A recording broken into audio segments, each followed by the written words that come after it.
can get started. All right, Professor Steltner, do you want to start us off? Sure. So, hi, everyone. Thank you for being here today. I'm Brian Steltner. I'm a professor of philosophy, theology, and religious studies at Sacred Heart since, well, for a while now, since 1998. In the 90s, I was a grad student at Yale and in a master's program and then a doctoral program. And then a few years later, I got started at Sacred Heart. So there are all kinds of graduate programs. And there is some good advice that is common across the board, both inspiration about how to research, how to present yourself, how to write an effective essay, and the things that go into the learning process. And then there is things that are specific to the field. And I've been working with Patty Moran and Corey Stokes and the development office for several years to help inspire and give information to Sacred Heart students about how they can successfully research and apply to grad school. So our guest speaker today has come and visited us graciously in person and now online several times to share her experience advice on that overall applying to grad school in general and really presenting yourself well. And then we have two more events coming up later this semester. And one in November will be a panel and breakout sessions with all kinds of Sacred Heart faculty so that you can go into STEM and like hear from math and chemistry and engineering professors. How do you develop yourself and how do you take advantage of Sacred Heart opportunities to do that? So we're really glad that you're here, and I know that you'll find this session really helpful. And so I'll let Patty introduce our speaker. Thank you, everyone. So before I introduce Dr. Niren, I just wanted to talk about a couple of housekeeping items. We are recording this session, so it will be available to you on the Career Development website, but please feel free to email me directly if you would like the link to that sooner. In addition to that, we encourage you to use the chat box to ask questions throughout the presentation. You do not need to wait until the end to ask your questions, and I'll be monitoring the chat box. And I think actually those are my only two housekeeping items. So without further ado, I'm going to introduce Michelle Niren. Michelle Niren is a Senior Associate Dean for Graduate Student Development and Diversity at Yale University. Reporting to the Dean of the Graduate School, she provides the strategic vision and leadership to build and maintain an equitable and inclusive campus community where graduate students from diverse backgrounds and experiences are supported in their intellectual, social, and professional pursuits. She coordinates campus-wide admissions initiatives, directs the Summer Undergraduate Research Fellowship Program, SURF program, and the Emerging Scholars Initiative Post-Baccalaureate Research Education Program. That's a long one. Additionally, in her capacity as the Yale Institutional Representative for various national consortia, she works to identify aspiring scholars who may contribute to the development of a more diverse faculty. Dr. Niren earned her BS and MS degrees in aerospace engineering. Oh, sorry guys, if you could mute, that would be most wonderful. You're fine, don't worry about it. From the Massachusetts Institute of Technology and Brooklyn Polytechnic University, respectively. After completing her master's degree, she devoted approximately 10 years to both the aerospace and automotive industries, beginning as a research engineer and ultimately becoming a general manager. She returned to academia and earned a PhD in mechanical engineering at Stony Brook University with a specialty in fluid mechanics. She remained at Stony Brook University as a Turner postdoctoral fellow studying turbulence modeling before being offered an assistant professorship in the Department of Mechanical Engineering. She also simultaneously served as the Director of Recruitment and Diversification for the College of Engineering and Applied Sciences, and she joined the Yale community in 2008. So, without further ado, Dr. I'll let you take it over, and thank you so much again for offering your time today. Oh, absolutely. So thank you for the introduction, and thank you, Brian, thank you, Patty, and thank all of you for coming. I will be very attentive to, our current situation and the Zoom fatigue. So again, these slides will be available to you. I will also be available to you via email. So if you have any questions, or if you don't have the question right in the moment and something strikes you later on, don't hesitate to email me. My email is not on the screen, but it's just my first name dot last name michelle.neron@yale.edu. And I do answer all of my emails. So if I don't get back to you that day, I seem to be getting many more emails these days. I will answer it within like a day or two. So again, thank you for being here. And today we're going to talk about, we're going to spend the bulk of our time really focusing on a really crucial part of the graduate school admissions application. And I'll begin with a general overview of the actual admissions process. And so within the graduate school, and certainly if you have, what I'm going to share is, it is specific to Yale, but it also applies to many other graduate school admissions processes. There's a lot of overlap. My hope is that many of you will in fact apply to Yale, but a lot of what I'm going to share will also apply regardless of where you apply. And so most of our institutions have an online application. That means everything from your letters of recommendation, everything has to be uploaded as part of the application, so nothing gets mailed in. Many institutions still require the GRE. Some programs require a subject test. So just make sure that you're familiar with the dates that they're being offered and try to get those done well before the application deadlines. And application deadlines are generally in the December, January, early January timeframe. But some institutions have very specific days and dates, okay? And there are some institutions that might have like a rolling admissions. Yale is not one of them. Our final cutoff is in fact like January 2nd or 3rd, but those dates are all posted. So it's important for you to know the application deadlines. And then the admissions decisions, the students that we plan to extend offers to, those generally go out around the February, March timeframe. And then we ask students to make their decision as to which institution they will ultimately attend no later than April 15th. And so that's as a courtesy so that, if there's a space, many students apply to anywhere from, 5 to 15 institutions. It really depends. And so you're obviously only going to attend one, but you really do want to let the other 14 know if you're going to decline their offer as a courtesy, because it might be a way to free up space. We also have wait lists so that they can open up a wait list and extend an offer to someone else. So those are tentative deadlines, but you should certainly make sure that you, for any institution that you're applying to, that you are set on what their actual deadlines are. But those are general. So your admissions application has several components. Certainly your transcripts, your GPA is what it is, but we do look for, depending on what course or what program you're applying to, we look at the transcripts. We like to see positive trends in terms of if you had a rocky start, we like to see improvement over the course of your 4 years as an undergrad. If you're applying to, say, the sciences, we do take a close look at the science and math courses that you've taken. But in general, we look at all of these components holistically, and that means that we take each component into consideration in the review process.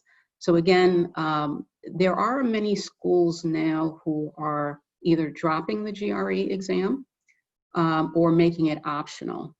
So it's important to know what the requirements are for the individual schools. Don't automatically assume that if one school is dropping it, that they all are. That may not necessarily be the case.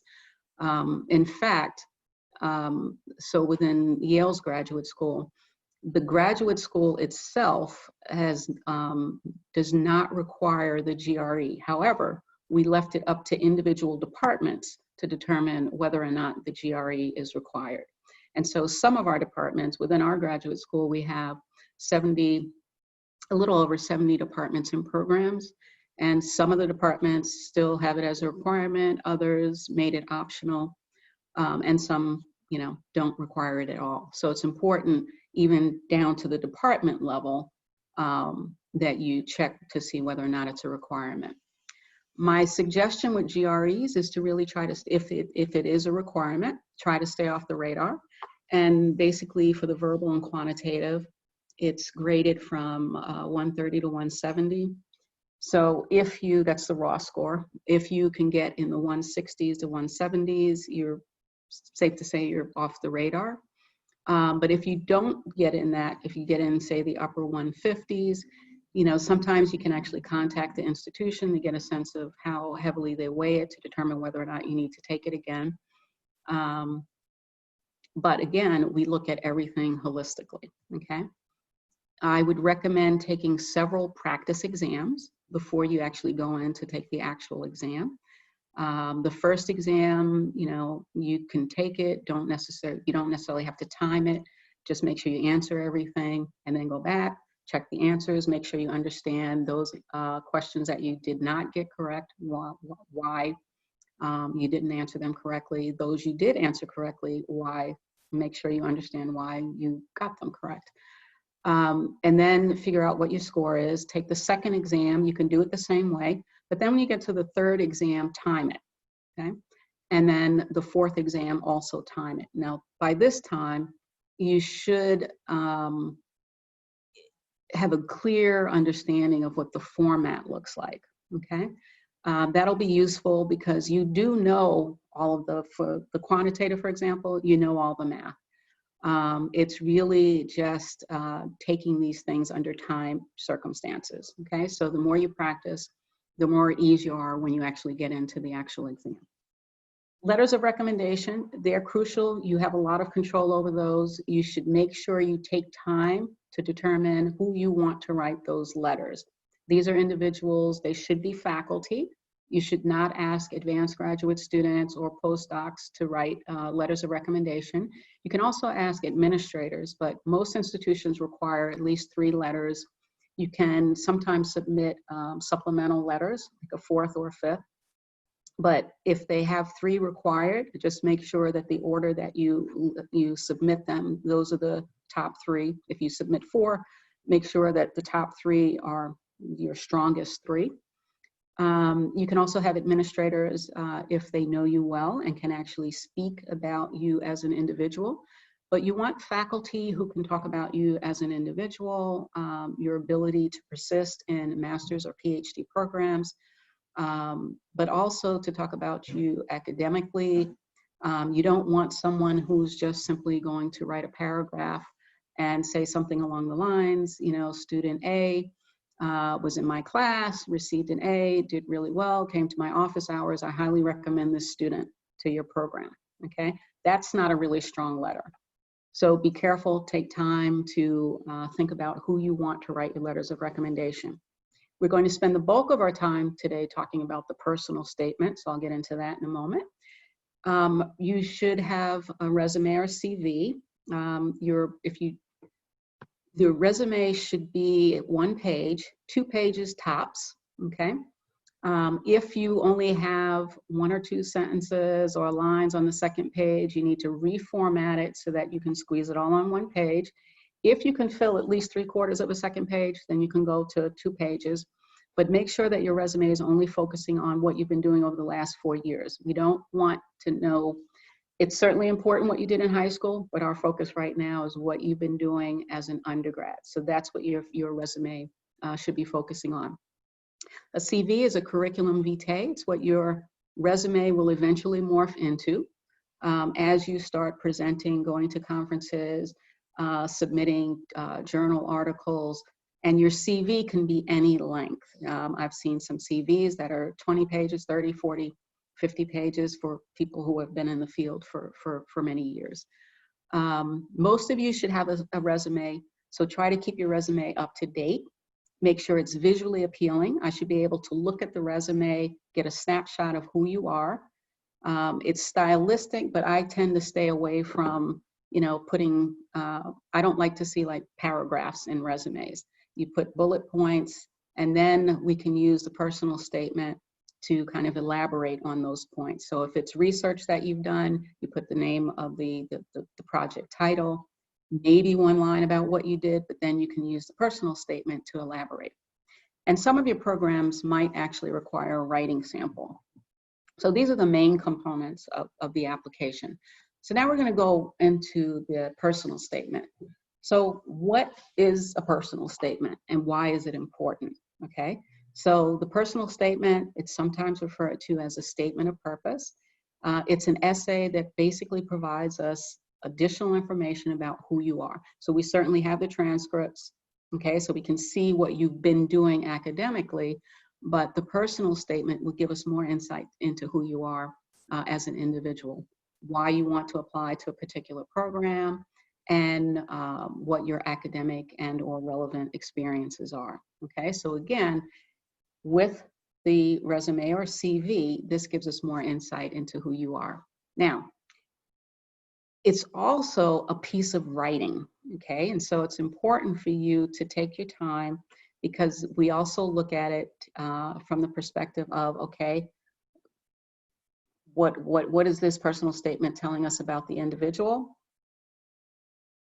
But also, how is it written, okay? So it should be clear, logical, coherent, and grammatically correct. So you never want to submit a first draft. But it also helps the committee to determine whether or not you're actually a good fit for the particular program that you're applying to. Now, I will make a point here. Just like you have to be a good fit for us, we have to be a good fit for you. And so one thing that's not a part of the application process, the direct application process, is reaching out to faculty, particularly if you're interested in pursuing a PhD. I recommend, and I let students know that once you've narrowed down the institutions that you have an interest in and the faculty at those institutions, that you reach out to them with a very short email, no more than a paragraph, basically stating your research interests, research experiences, how it ties into the department, just to get conversations started, okay? And that's not easy to do in a paragraph. But if you can do that, that's actually a good way to really start thinking about the personal statement, okay? Because again, it's a summary of your interests, your experiences, and it tells us that you've actually been doing some homework about the department or program. Okay, so here are some just general tips on how to put the personal statement together. It goes without saying that you should read the directions for the content of that statement carefully, okay? It's true that once you have one personal statement, you can use a modified version of that statement for other applications, but you need to make sure that you change the relevant components, right? So the name of the school that you're applying to, make sure you change that. That sounds kind of trivial, but we often see, you know, I'm interested in going to Princeton. We get it. You know, you're using the same personal statement, but that's okay. But just be careful. And it's particularly important when you come to the ending, okay? And we'll talk about what a strong ending could look like, especially if you're, again, interested in a PhD program. I like to begin anything that I write with an outline. It just helps me to organize my thoughts. And then as I start to flesh out the outline, I start to kind of develop it. It helps me to think about having a strong opening paragraph. It helps me to write the body of the report. And then it also helps me to put on a really strong ending. We'll talk a little bit more about the ending in a moment. Once you have it, you make sure you proofread it, okay? Have others proofread it, have faculty proofread it, particularly if you have anything, and you should have, particularly again, if you're thinking about a PhD, information about your research, make sure they read it for content, but then you may want other people to read it for typos, grammar, okay? Because keep in mind, many institutions are receiving hundreds of applications. Particular departments are receiving hundreds of applications. Our graduate school, as an example, we received, I guess it's close to about 11,000 applications. And many of the departments, individual departments, will get hundreds of applications. And so the last thing we want to see are essays that are full of mistakes, okay?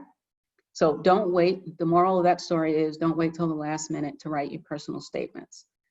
You should actually start working on those, and we'll do a few exercises today, really short exercises to actually get you started if you haven't already. Okay, so the question, you should obviously focus on the question for the individual applications, but most of them are asking you to elaborate on your past work, your preparation for your intended field of study, any relevant background. Relevant is key, okay?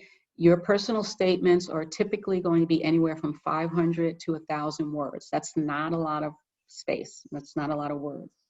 And so you want to make sure that you include relevant background and interests, okay? I'm sure all of you have really exciting backgrounds and many interests, but you really want to focus in on the ones that you want to put within this 500 to 1,000 words.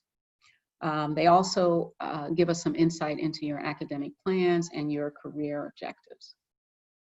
So if you've never written a personal statement, here's one useful way, and we'll go through, like I said, a couple of short exercises to get started.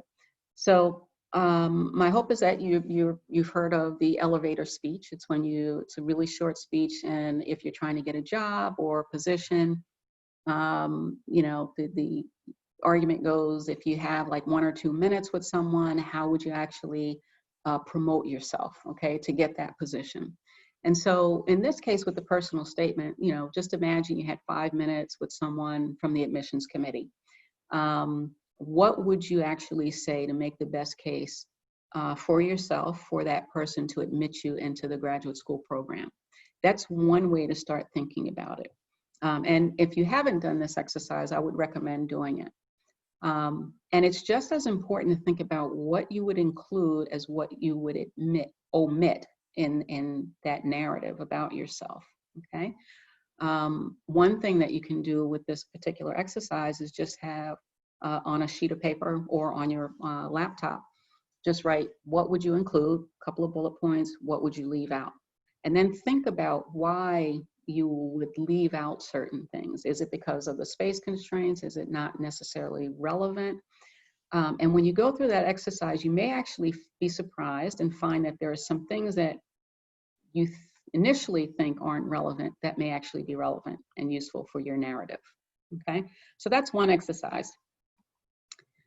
You should, as you're writing your personal statement, focus on your journey as an emerging scholar, okay? And again, what does that mean? That means we really want to understand what you've been doing over the last 4 years. We know that you've been on this planet for more than 4 years, but we really want to know what you've been doing over the last 4 years. So your personal statement should not take us back to elementary school when you first thought that you wanted to, you know, work toward being a Nobel laureate, okay? We want to know specifically what you've been doing over the last 4 years. It's not an autobiography. It's really a snapshot over a specific period of time, the time that you've been an undergrad. And you should be sincere, okay? Because don't put in the personal statement things that you think we want to hear. We want to know about you, okay? And so that sincerity will come across, or insincerity in some cases, could come across in the personal statement. So again, this is a very important 500 to 1,000 words that you're working on. It should focus on you, your experiences, your interests, and your goals. Now, many of you have amazing mentors. The two that you heard from before I started speaking. And I know that you could probably fill up the 500 to 1,000 words talking about your mentors. But the personal statement, again, is an opportunity for us to gain insight into who you are. So make sure you stay focused. If for some reason there's, and we'll talk about that final paragraph, to talk about someone else, do so with 1 or 2 sentences, okay? The bulk of these 500 to 1,000 words should be about you. Okay, so here's the exercises, and you can write the questions down. I like to do this session in person because it's a way for us to kind of share ideas. I can't see everyone on the screen right now. So what I'd like you to do is write these questions down, and at a later time, I want you to really take the time to think about answering them, okay? And answer them truthfully, okay? And it may require you doing a little bit of homework, Okay, so the first one, why are you choosing to attend graduate school? Okay, if you don't have a clear understanding as to why you want to attend graduate school, that's going to come across, even though that is not going to be the question, most likely not going to be the question that's asked on the application. If you don't understand why you're choosing to go to graduate school, that's going to come across in a not so positive way, okay? So make sure you're clear as to why you want to go to graduate school. Then I want you to list 5 graduate schools you plan to apply to, okay? So again, this requires a little bit of homework on your part, thinking about what graduate schools, because you don't want to just randomly apply to graduate school. There has to be some rationale behind it. And the only way to figure out what graduate schools you want to apply to is to start investigating those schools. And one way to start is based on your field, and your geographical preference. Some of you may want to stay on the East Coast, some may want to go on the West Coast, some might want to be in the Midwest. That can help you to start narrowing down your search. It may be that you don't have any geographical preferences, but perhaps you're looking for particular faculty who are working in a very specific subfield. Okay, that will also narrow your search down. So again, it gets back to, why do you want to go to graduate school? Think about what graduate schools, and to help you think about you also want to, understand why you're selecting certain, it ties into what I was just saying. Why are you selecting certain graduate schools? Okay. Is it because of the location? Is it because of a particular program? Is it because of certain faculty? Okay. And then you want to be very clear on your field that you have an interest in. Okay. And this will also, all of these questions kind of will tie into what institutions ultimately you decide to select, right? So we could almost put selecting the 5 institutions at the end, because again, if you don't know what field you're interested in, you don't know why you're interested in going to graduate school, it's really going to be hard to select graduate schools. So it's important for you to think about, the field that you have an interest in pursuing. Now, you are certainly in a department or program now as an undergraduate, but that doesn't limit you to what you could potentially do in a graduate program. Okay, so for example, if you are currently in chemical engineering, right, but you have an interest in a subfield in chemistry, you could conceivably pursue that at the PhD level. One thing that I did leave out in the beginning is many students at a lot of institutions who have an interest in going into a PhD program will go straight from the bachelor's degree right into a PhD program, and you will get your master's degree along the way. Okay, and most programs will take anywhere from 5 to about 6.5, 7 years. It really depends. The sciences tend to be on the 5.5, 6 year time frame. The humanities and some of the humanistic social sciences might be a bit longer because there may be field work or language requirements. So again, it's important to understand what field you have an interest in, and it could be a bit different from what you're actually majoring in right now, okay? So keep your mind open, keep your options open, and again, that's where doing homework about, different subfields, different fields that might be related to what you're doing. Once you put down what field you have an interest in pursuing, why you're interested in that field, okay? Is it just because, so for example, if you're studying comparative literature right now, is that what you plan to do? Are you only doing that because that's what you happen to be doing now, okay? But if you dig a little bit deeper, you'll see that there are a whole host of directions that you can go with in comparative literature, and you don't necessarily have to stay within comparative literature. You could end up being in the English department. You could be in American study. It really depends, okay? So this is, again, understanding what you have an interest in and why. Then you should also take time to think about your specific qualifications, okay? Why, when we're looking at your application, what is it about you that makes you qualified to enter a PhD program or master's program, okay? So you need to think about that, right? And this is actually a very useful, when I do this live, there's usually a pause with this particular question. You do have the qualifications, but thinking about and actually putting them into words and writing them down is where students sometimes pause. But you do have the qualifications to get into master's and PhD programs. I just want you to think about what those qualifications are. The other thing is, if I took about 20 minutes, 30 minutes to speak with each of you individually, I'm sure I would find that you each have a very unique story, okay? And the one thing that separates personal statements, again, you know, where the admissions committees are reading hundreds of personal statements. We don't want to read the same thing over and over again. That's why it's important for you not just to put what you think we want to hear. We want to know about you. And so what separates really strong personal statements is when you're able to incorporate aspects of your life that are unique and special about you, okay? Because then it truly does become a personal statement.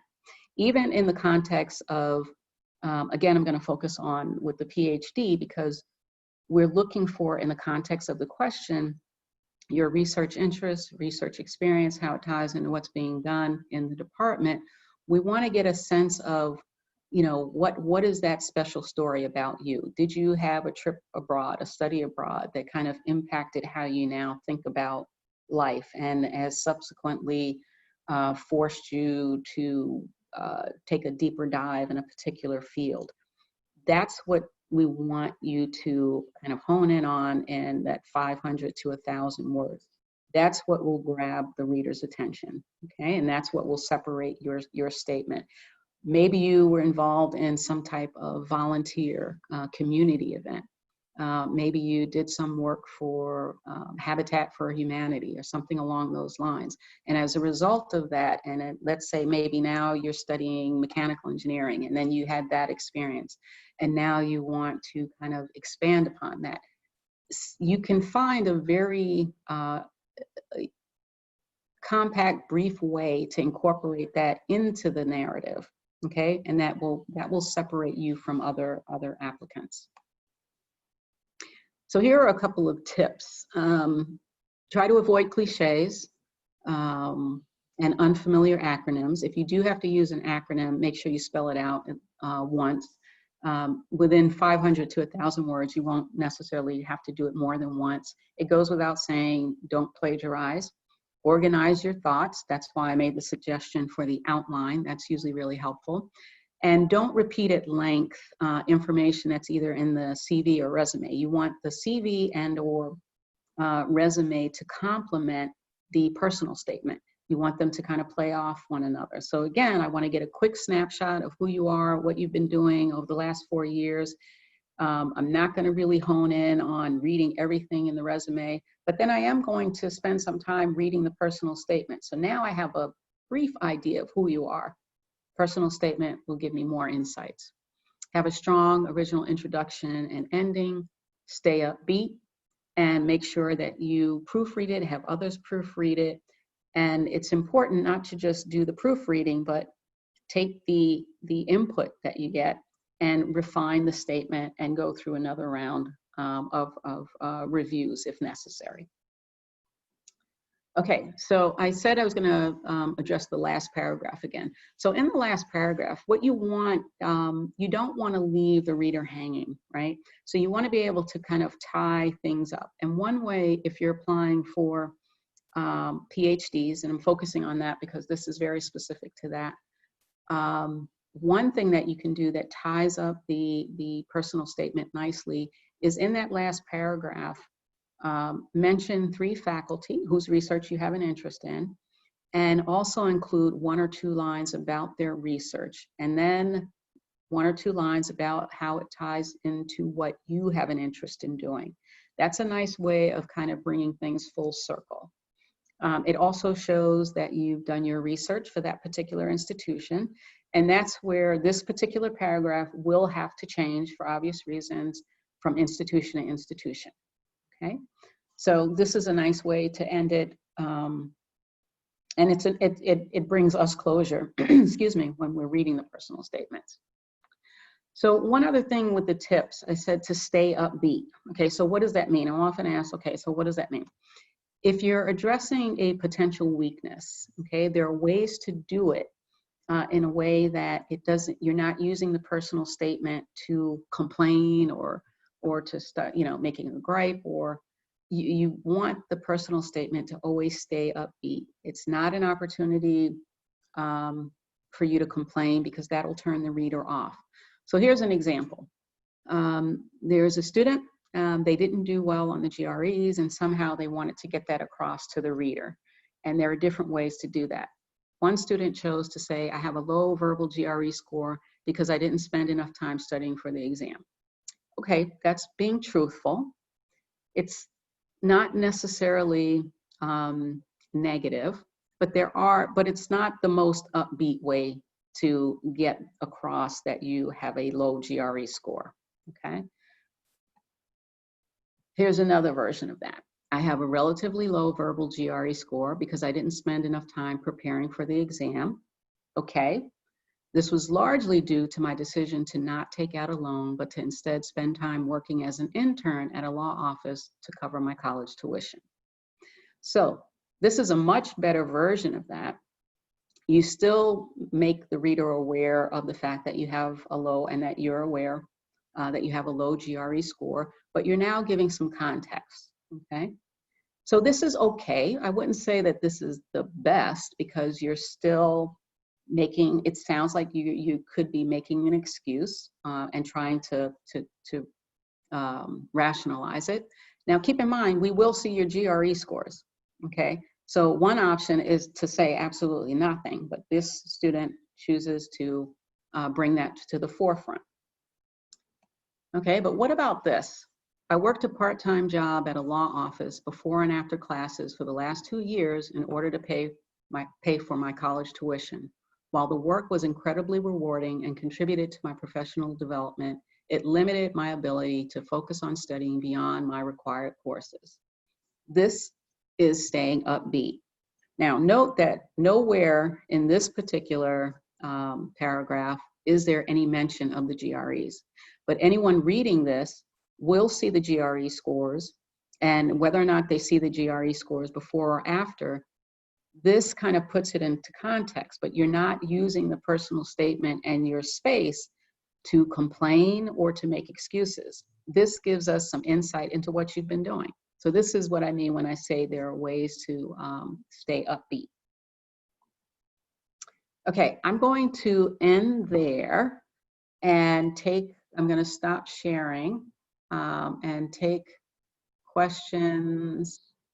Ah, great. So I get to see everyone now. Thank you so much for that. That was very helpful. I'm going to start us off with a question, and students feel free to interrupt it. At any point, you can unmute or you can use the chat box.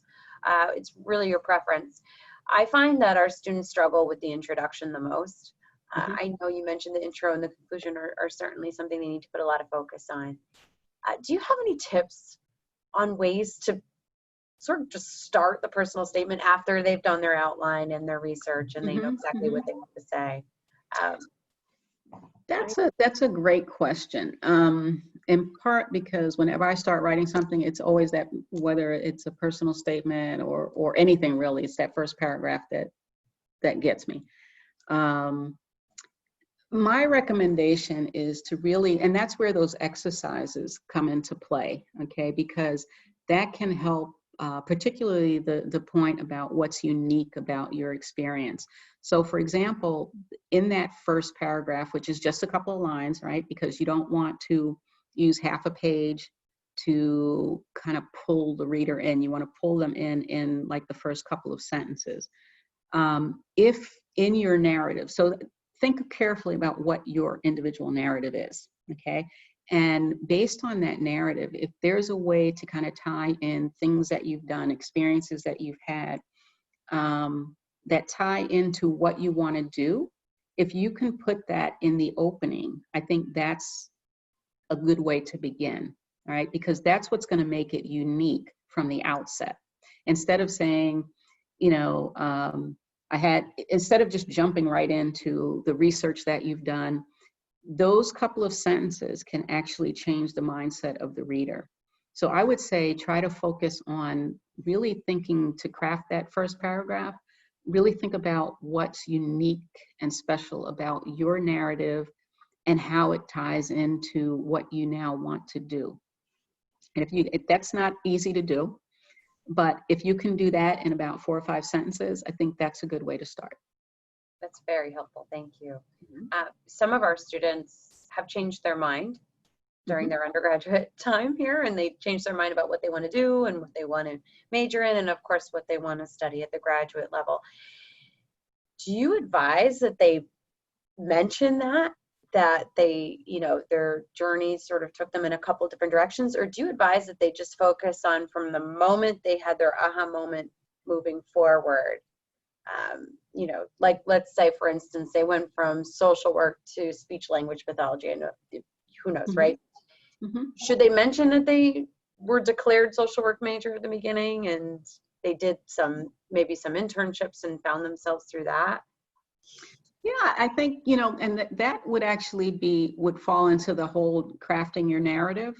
Yeah. What you don't want to do is make it sound like you're all over the map, right? Because those experiences, and what you need to do is think about what you gained from those experiences, okay? And how they helped you to move to where you are now in terms of your thinking, right? It's just like if you had a negative, if you had a research experience and it was negative, you don't want to put that it was negative in the personal statement. What you want to focus on is what did you learn from that experience? And so if you have changed majors, there's nothing wrong with that, right? The college is a time for you to really explore and figure out what you want to do. You know, for those of you who know what you want to do, that's great. I, you know, entered college. I didn't know exactly what I wanted to do. In fact, I entered college thinking I wanted to be an electrical engineer. And that was only guided by, you know, if I were to go through those questions that I asked you to go through, I wish I had gone through them then, because I would have changed my line of thinking completely. But I wanted to be an electrical engineer because my oldest sister was going into electrical engineering. She subsequently switched from electrical engineering, but there's only 3 years between us. And so when I started, she hadn't yet switched. And so that's why I kind of emphasize in those questions, I want you to think about the why, okay? And there's certainly nothing wrong with me wanting to go into it because my sister did it, but that's not what would have kept me in it, okay? Ultimately, I switched, thankfully, the start of my second year to aerospace engineering. And that's where, you know, my passions really lied. But in high school, I didn't know that that field actually existed. Just like when you make the transition from undergrad to graduate school, there are going to be a lot of fields that you may not know, particularly certain subfields that you can actually specialize in. You may not know that they exist, right? So it's helpful to have an idea of what you want to do, but just be open to the fact that that might change even as a graduate student. So the short answer to your question is, I think you should embrace your changes, and you can craft a nice narrative around that. Great, that's great. I'll ask an easier question this time. Some of our students struggle with the word count, and how important is it to stay within the word count? So we say 500 to 1,000, but you know, if you go over, if you have like 1,100 words, that's fine. Just read. In some applications, if they say, so some applications you won't be able to go over because they'll have you type it in a box and you're limited to, and they'll cut you off at the 1,000. If you don't have that limitation and you go over by, 50, 100 words, it's fine. Thank you. Students, do you have any questions? No pressure. They can be specific to your personal statement too. It doesn't have to be a general question. Go ahead, Sure. Courtney. Sorry. It's obviously in first person, right? The personal statement? Yeah.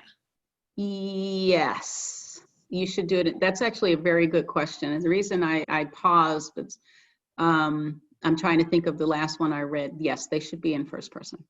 Thank you. Because again, it's you, your experiences. Yes. It's a really good question. It is. What else? Don't be All shy. questions are great questions. Don't be shy. So how many of you, you can just do a show of hands, or for those of you, if you could do the raise hand, how many of you already have a personal statement?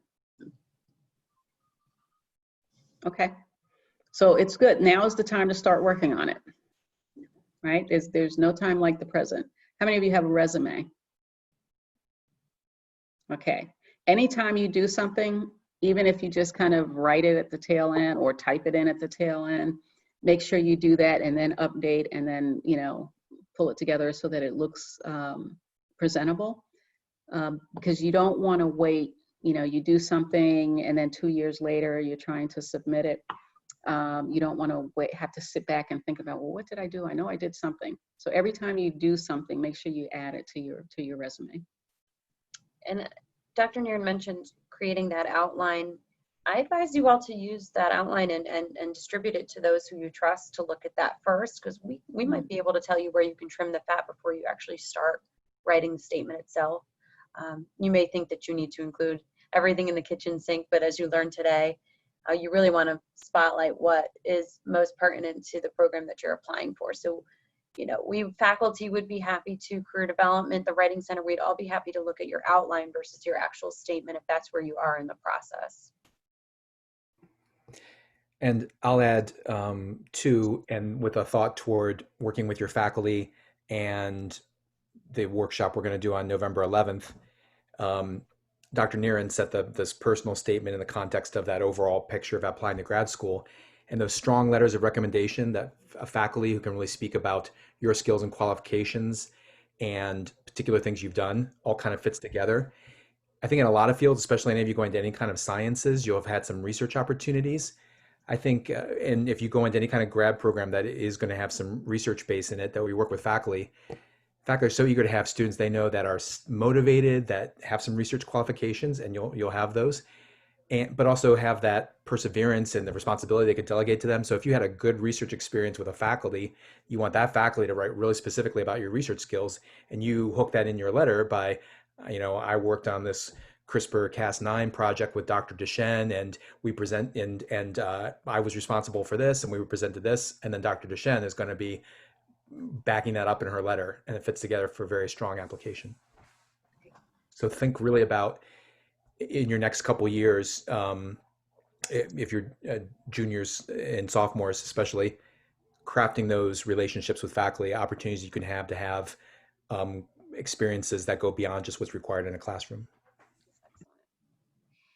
So Maria always asks great questions. So she put something in the chat box. She said, I know you said for the last paragraph to include research you were inspired by.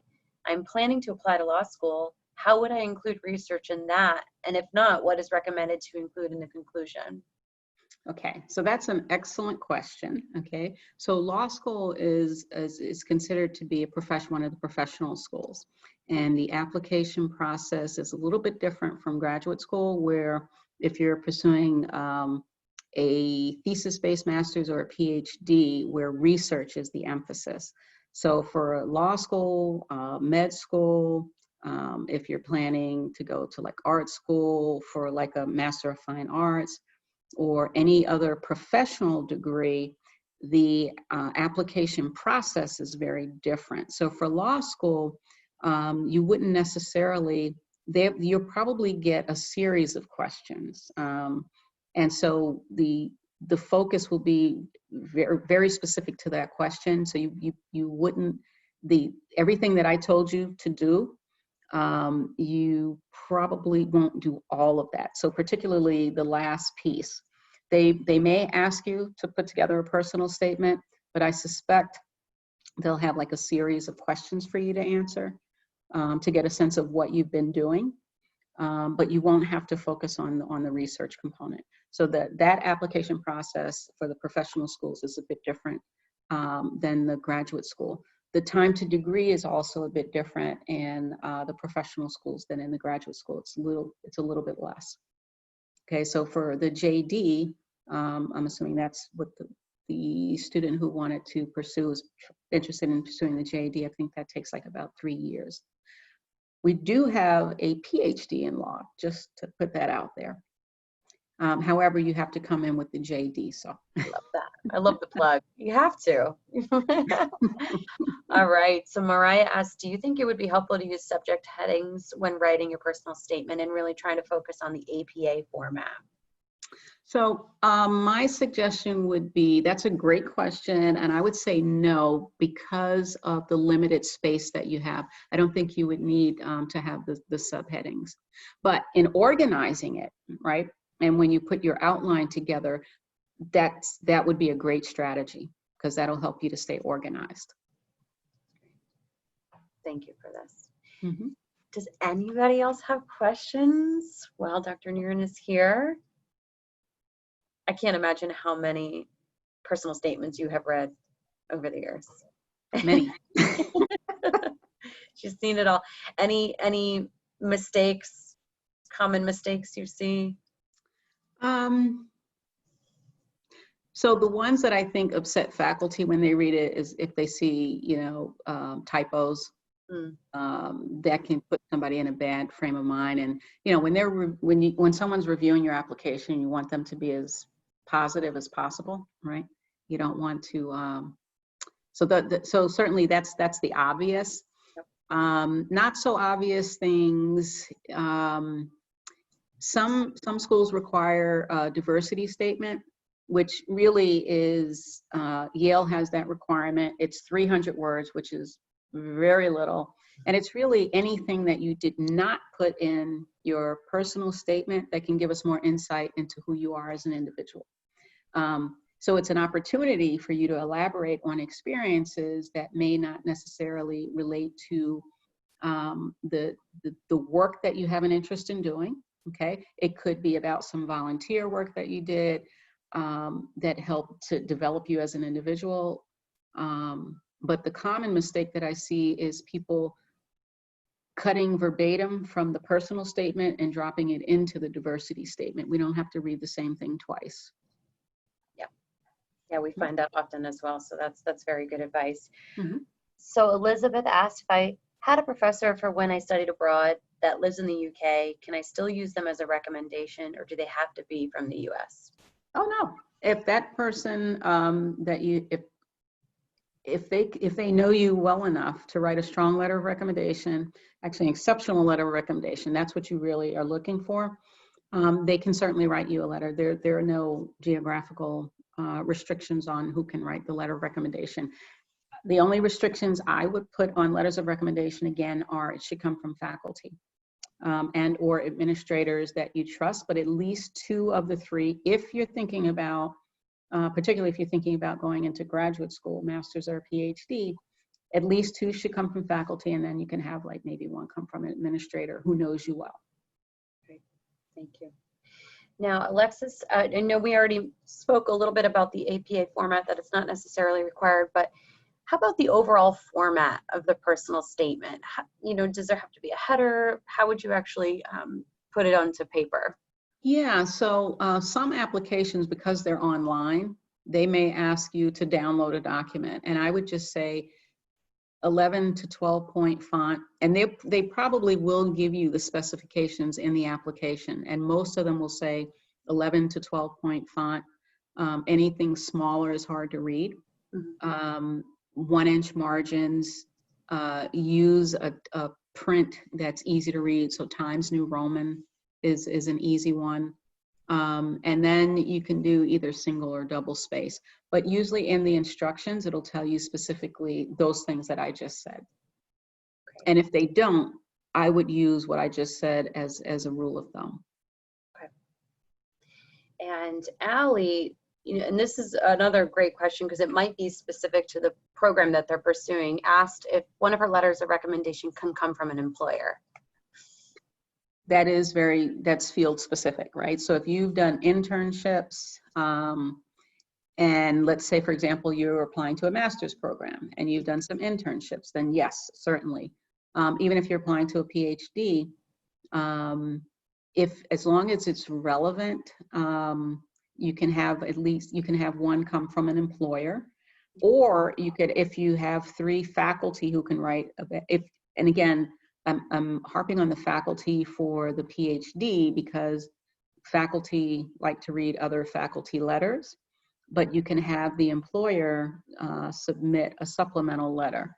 Now, depending on where you worked, okay, it may be that person may be an academic or may be doing research, may have academic credentials, may have a PhD, okay? But they may be conducting research, that's fine too. But again, just keep your audience in mind. I know from more of the allied health professions, they tend to be okay with that. If you're interested in going to physical therapy, you certainly can have a former employer.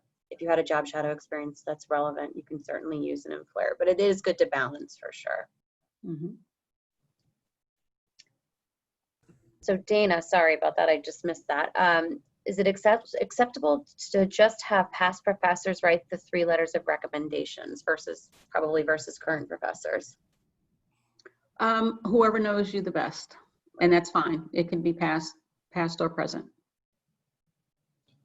And that's okay, because you might be also asking whether or not it's okay if it's just professors and there's no other representation too. So I apologize if I misinterpreted your question. But that's okay too, for sure. Mm-hmm. Okay, I'm gonna butcher it. Balaji, did I say it right? Yes, I got it. That's so great. For a PhD application, what is the most vital criteria for admissions? So we look at the application holistically, but if I had to select one piece of the application that really gets weighed heavily are the letters of recommendation. That's why it's really, really important that you think about who those individuals are who are going to submit those. And then next on my personal pecking list would be the personal statement in terms of things that you have control over, right? These have been tremendous questions, by the way. I agree. Certainly, I know some of you had to scoot out and go to class. That's perfectly fine. And thank you all so much for coming. If there are some of you that do not have to scoot off to class, feel free to ask any additional questions. We're here. And again, if you do have to leave, I'm happy to answer questions offline. You can just send me an email. It's interesting that you gave that as like maybe the number one answer, the letter of recommendation, because you tend to all the letters of recommendation are glowing, and you see a lot more than I see. But I think if you just think logically about it, since people have to write so many, since sometimes someone kind of asks you and they just had that one class with you and they were good, but you didn't really have any specifics, there's just going to be a lot of variation. So when you really do that work to identify and craft those relationships, they're going to lead to, and I've heard you say this for 5 years now, exceptional letter recommendation. I mean, it can be hard to do, but really, and not sell yourself, but yeah, the word I just used, nurturing and crafting that relationship so that you just really get to know some people who can write really well for you because they want to do that. And I have found myself asked before where I thought I kind of knew a student well and I had a great experience, and I kind of go to kind of write down like, I don't really know them as well as I thought. And I mean, it's not such a high stakes thing as not applying for a PhD program in that case, but I can see how it can kind of come about that you can kind of have just sort of a so-so letter recommendation that both sides thought was going to be great, but it's just we don't know each other as well as we ought to. Well, thank you for attending. I'm speaking to those who are about to sign off. I know they're so busy, these students. They're juggling so many things in such a short amount of time. So even to capture them for an hour is all we can ask for. And Dr. Niren, you are always such a wealth of information. And we appreciate your time, and we know that our students have gotten so much out of the session today. And I know that they're motivated to start that personal statement tonight, right? And we Okay, are, maybe not tonight, maybe yeah, tomorrow. right. And we are certainly here to support. But if we could take a moment and do a virtual round of applause. And thank you. And thank all of you. And if questions do arise, please feel free to email Dr. Niren directly. I have put her email in the chat box, but certainly you can email me as well if you sign up before copying and pasting it. So All right. I'm going to stop the recording now. Mhm.